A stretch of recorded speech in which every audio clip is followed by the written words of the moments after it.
My name is Audrey Svay, and I want to briefly introduce myself and give you a background on my qualifications for talking about writing and storytelling and theopoetics. And to help me do this, I found this fantastic infographic, which is titled, "What Careers Does an English Major Prepare You For?" So I did major in English, and my undergraduate college degree is in English education, grades 5th through 12th, which you can find on here by going from the focus on close reading and analysis up into those purple bubbles through education, K-12 teacher. So I do substitute throughout the year with students ages 2 through 12.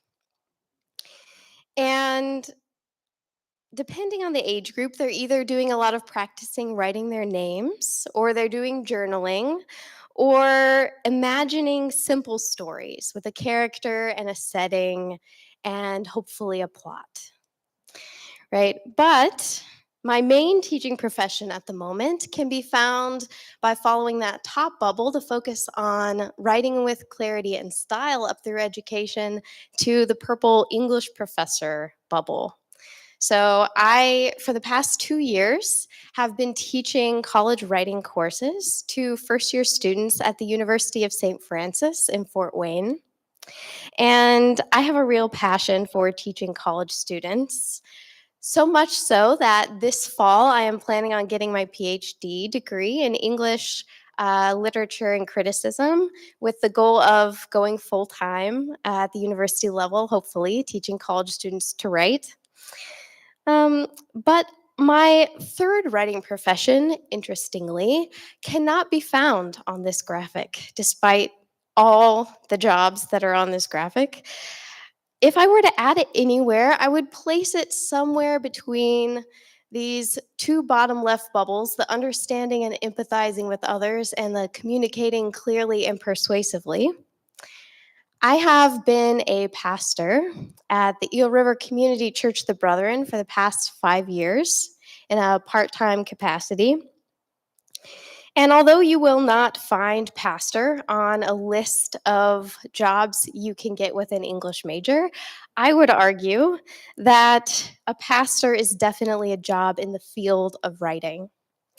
So I write on average 2,000 to 3,000 words a week for a sermon. And that doesn't include just Bible references and scholarly commentaries, right? The process of sermon writing involves taking personal experience and relating it to other people's lives, and taking texts written by people long before our time, like the Bible, and relating them to today, to now. And in connection with my pastoral work, I graduated in 2022 from Bethany Theological Seminary with a master's in theopoetics and writing. And I'll get into more detail on what theopoetics is in just a minute. I do want to mention that my favorite hobby that I do in my free time includes writing, just for fun. I've been working several years now on a fictional novel. And in case you didn't know, that can also be found through the top bubble there up to the left through authorship, writer of fiction. So I check a lot of bubbles off of this English major checklist. So I do a lot of writing, and I do a lot of storytelling. And although I wear a lot of hats, they are all connected. And for me, they all center around theopoetics. For those of you who may be less familiar, theopoetics is a field of study that was developed in the 1960s, and it focuses on the religious imagination at the center of mystery, metaphor, and meaning. These are the three tenets of theopoetics. So metaphor, that one to the bottom left there, or the bottom left, it's a type of figurative language used in writing. And it's often where one word symbolizes or represents another word. I like to give the example, life is a highway. You may have heard that before. To understand that commonly used metaphor, we have to draw on what we know about highways to understand life. So, what characteristics do you think of when you think of a highway? Anyone shout out a characteristic of a highway? Busy, lots of cars, okay? Busy, crowded, you use it to go somewhere, okay? Yes. So if we think about just those few examples in the context of life, right?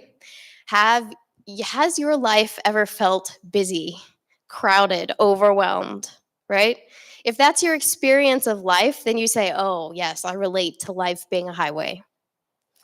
In the same way, maybe your life has felt like a journey to get somewhere, in which case you can also relate to that metaphor of life as a highway. And I went actually and Googled just the first images that pop up when you think of highway. You get some very different images, okay? Maybe you have the top left one, that peaceful road through the mountain valley, right? Maybe life has felt to you like a peaceful road. That may be your highway. Or maybe it has felt like this bumper to bumper traffic we have in the top right. Maybe life feels more often like that to you. Um, this is a pretty wild one over here, a lot of different roads all intertwining, and perhaps your life has felt like many roads that you have hopped on and off of to get to where you are going, right? So we can take this one image of the highway and create many different meanings for life out of it. And that is actually one of my favorite ways of using theopoetics, which is interpreting metaphors through the text, through the symbols and the images that have shaped our own personal experience, so that you and I could both think of a highway and come up with completely different words to describe it. And we could both think of our lives and come up with completely different words to describe life. So our interpretations are all different. It's the same for the metaphor life is a journey, right? That's another metaphor. Whether you have personally had a positive or negative experience with journeys or road trips, right, will affect how that metaphor life is a journey makes you feel, good or bad. So back to our triangle here. Mystery at the top is a unifying concept for all of humanity. All of humanity faces unknowns at one point or another. Everyone asks that universal question of why, especially children. If you have kids or grandkids, you know what I'm talking about. But we all ask why. And there's some reassurance in that commonality of experience. We don't have all the answers, but nobody does, right? So we learn to dwell in the mystery. And that's a big part of theopoetics, not knowing all the answers, dwelling in the mystery. Meaning, that third one, meaning often provides a purpose for living or a purpose for being. And the search for meaning is a fundamentally human quest, right? We spend our lives looking for meaning. People can discover meaning in a lot of different ways. One being through relationship. Living in society with one another means that we are connected with the lives of other people in some way. We spend our days interacting with or being affected by other people's lives. And once we recognize we're in relationship with others, we can acknowledge we have things in common, right? We can look beyond our differences and see our commonalities. To tie this back to storytelling, story presents an opportunity for us to live vicariously through other people, right? To experience an unfamiliar perspective, to step into someone else's shoes. When we hear a story or we read a poem about something that we ourselves have not experienced, it's never happened to us personally, we gain an understanding of it, or we can imagine what it might be like for us to experience whatever's happening in this story. On a spiritual level, many people find meaning in their faith. And faith is often about seeking a bigger picture. Some people seek faith for justification for life events or to seek hope for the future. Faith can be a foundation for making it through all the universal experiences that we go through, like suffering or death, because humanity, right, has these shared experiences of pain. We have all been through some type of suffering in our lives, and we need one another, and we need the stories that we tell one another to be able to process what we go through. So, at the center of metaphor, mystery, and meaning is the study of theopoetics. And some have called this the spiritual imagination, because acknowledging the existence of a God beyond our imagining requires the ability for us to imagine the unseen. Theopoetics can take many forms. It can take the form of art, it can take the form of music, it can take the form of nature. For me, since writing is so important in my life, I find words and writing and poetry to be a space for me to engage in that theopoetic meaning making. If you're still having difficulty wrapping your mind around theopoetics, I will say it's a very difficult to define concept. I do have a quotation here from J. Denny Weaver, who was a longtime professor of religion before his retirement, and he puts it this way: a non poet's definition of theopoetics might be that it is a hybrid of poetry and theology. But to call that misses the mark. It is an entire way of thinking. From the side of poetry, it shows that ideas are more than abstractions. They have form, verbal, visual, sensual, and are thus experienced at least as much as thought. What one learns from the theology side of theopoetics has at least as much importance. One observes theology is more than just an abstraction, it's a way of thinking, visualizing, and sensing images of God. And at the juncture theologians should become aware, traditional theology is a way to think about the divine, but it is only one of multiple ways to consider God. Thus, for theologians, theopoetics will underscore their sometimes reluctant admission that theology is one form of truth, but ought not to be confused with truth itself. So let me break that down a little bit. I have another quote here. This is from Mark Oakley, the author of Splash of Words, Believing in Poetry. And he says, a poem's ultimate meaning is found not in the words, but in us, in our response to the words. So every author, when they write something down, has an intended meaning, okay? The meaning that they wish the reader to take from what they're writing, the meaning that is in their mind. However, when we as readers read words, we're reading them through our own experiences, everything that has happened to us, we're reading through our own metaphors. So we can take a different meaning than the author's intended meaning. And that ends up being, right, the ultimate meaning, the meaning that the reader takes. And I love this concept that each of us could read something with a slightly different meaning. Uh, and now it doesn't mean that every meaning is correct, but it gives us this wonderful opportunity to talk about all the different meanings we draw from the same words.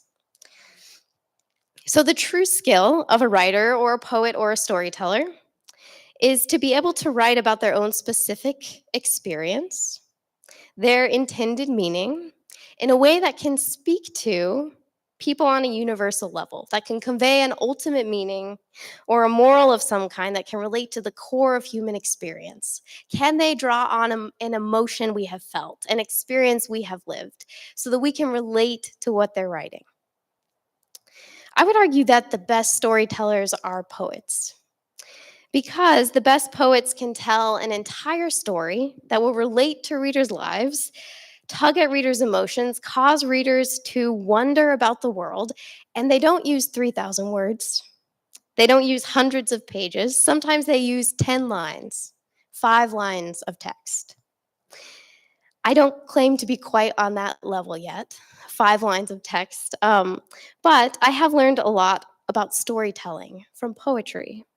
And one is that it is vital to use as much detail as possible to be able to paint a mental picture for whoever is reading what you have written. Many poets are artistic experts at imagining a scene and then painting their picture so that you feel as though you are transported there. And the imagery and the art of poetry can bring you to another time or space. Every poem, based on true events, can contain an element of fiction in the imagining of the details or the description.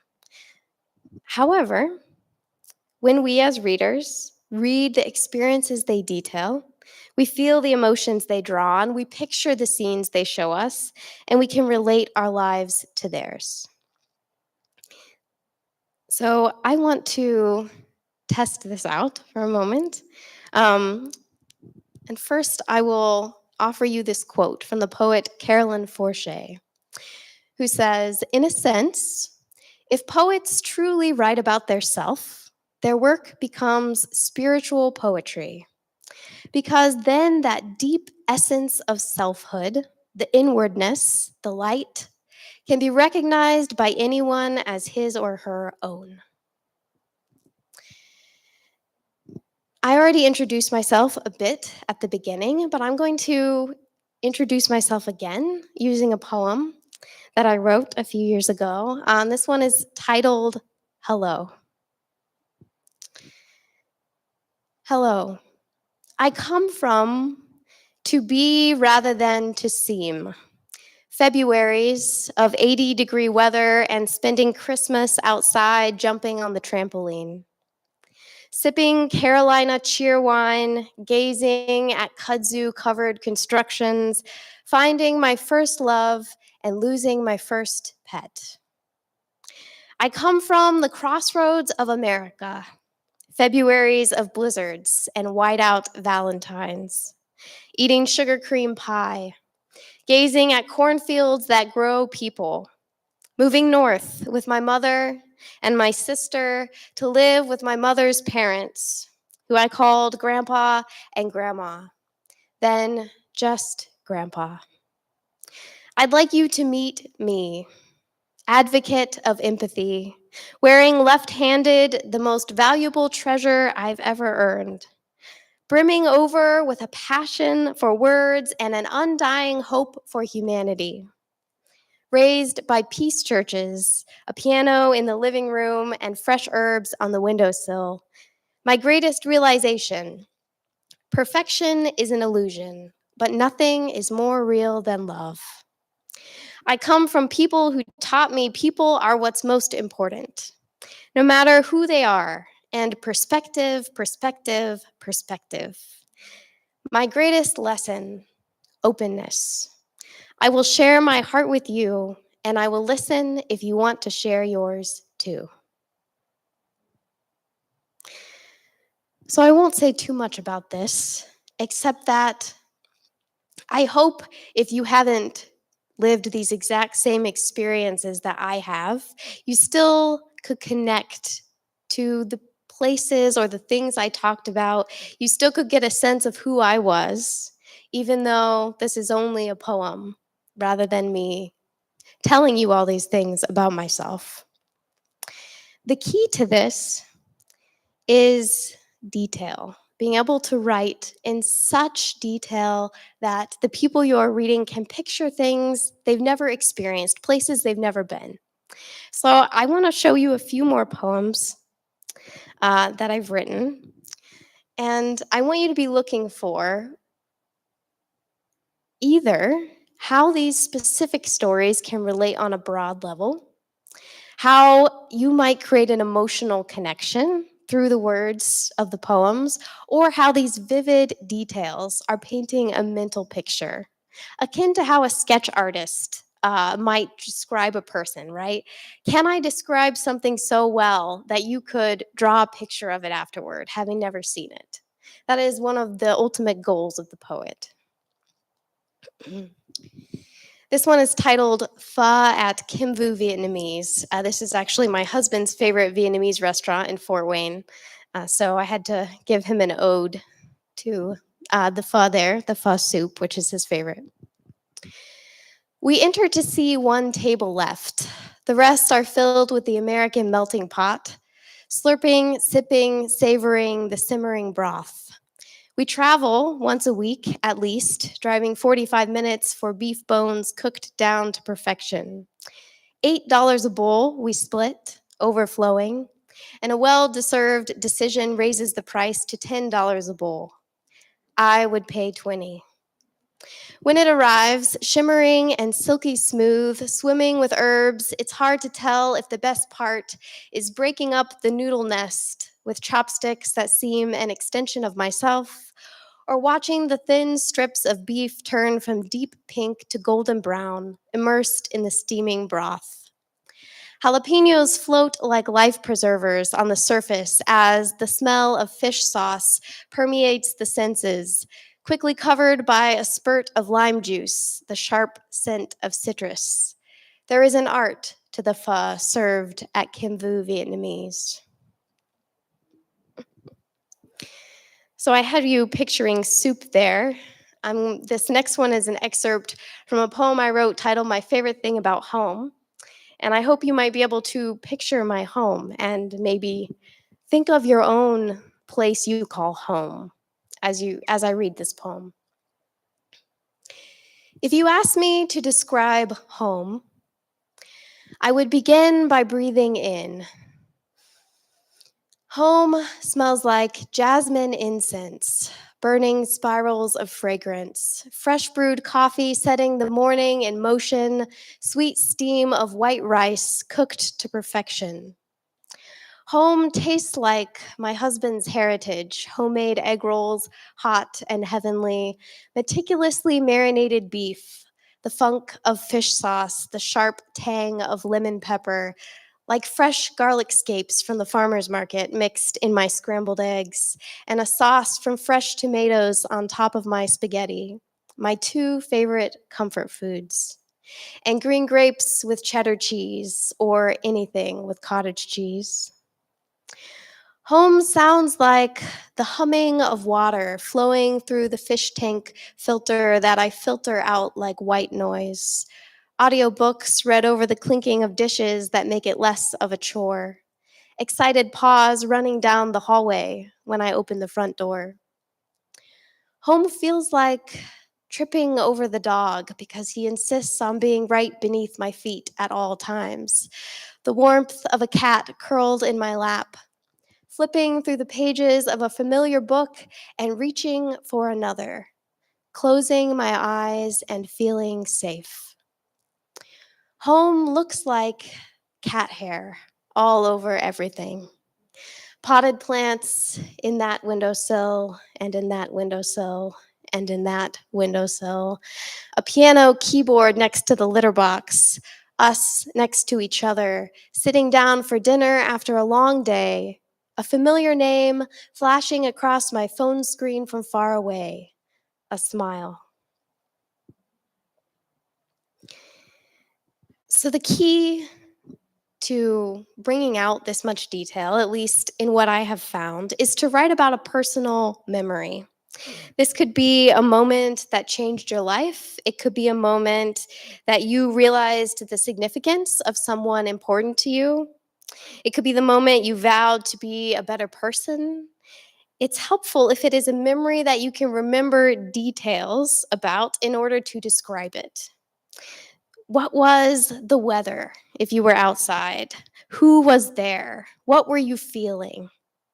Once you have mastered this detailed style of writing, you have the opportunity to do something very theopoetic, which is another thing I think all the greatest poets are exemplary at.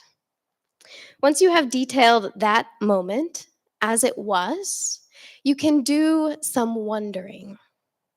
What might the other people who were there have been feeling or thinking? What might have happened if that moment had gone a different way? Or how could this one moment of yours apply to other people's lives? Is there a moral or a lesson to be learned about the human experience? So, this last poem that I want to show you is one where I took a series of pivotal moments in my life and reflected on those in order to come up with that, what I think is a universal moral that humanity could take from my personal experience. And so I'll read the poem for you. This one is titled First Impressions. Let me stand over here. I know I look younger than I am. I know I can't get angry at people's assumptions, but they let me know time and again, unprompted, unnecessary, just in case I didn't know, just in case I haven't been told, wow, you look young. 12, 16, not 27, not 28. Yeah, I get that a lot. You'll appreciate it when you're older. The grass will be greener. Not yet. Not now. Sorry, I didn't trust you because of the way that you look. Hey, what school did you go to? I teach, actually, at a university. Oh, yeah. Well, good for you. Thanks. Sorry, I'm afraid you have to leave. You have to be at least 18 to be in the cancer ward of the hospital with your grandpa and his wife. I'm going to need to see your ID. Oh, sorry. At least I get an apology. Not everybody does. It's embarrassing, aggravating, demeaning for a second till they realize their mistake. Then they're apologetic because it's only a mistake. It's only age. It's harmless. But when you're willing to make one harmless assumption, you're willing to make others, based not on height or having a young face, but on skin tone or clothing choice or societal place. And if you make the wrong assumption when it doesn't matter, and that hurts, imagine when that assumption chips away at identity, denounces humanity. Then, does it matter? When does it matter? Because it doesn't get better for everyone just because they get older.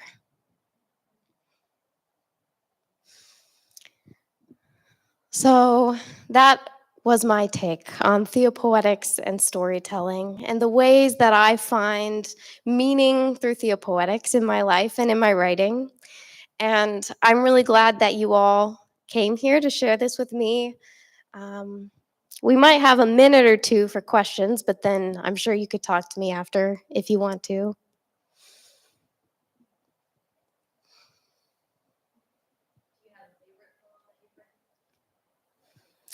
That's a good question. Favorite poem that I've written? You know, I actually think this one is my favorite poem that I've written. It's one of my more recent ones. I wrote it just this past summer, and I feel like I put into words a lot of things that I had always felt and never been able to put into words before this poem. So, yeah, I think that's what I would say. Hmm. Thank you.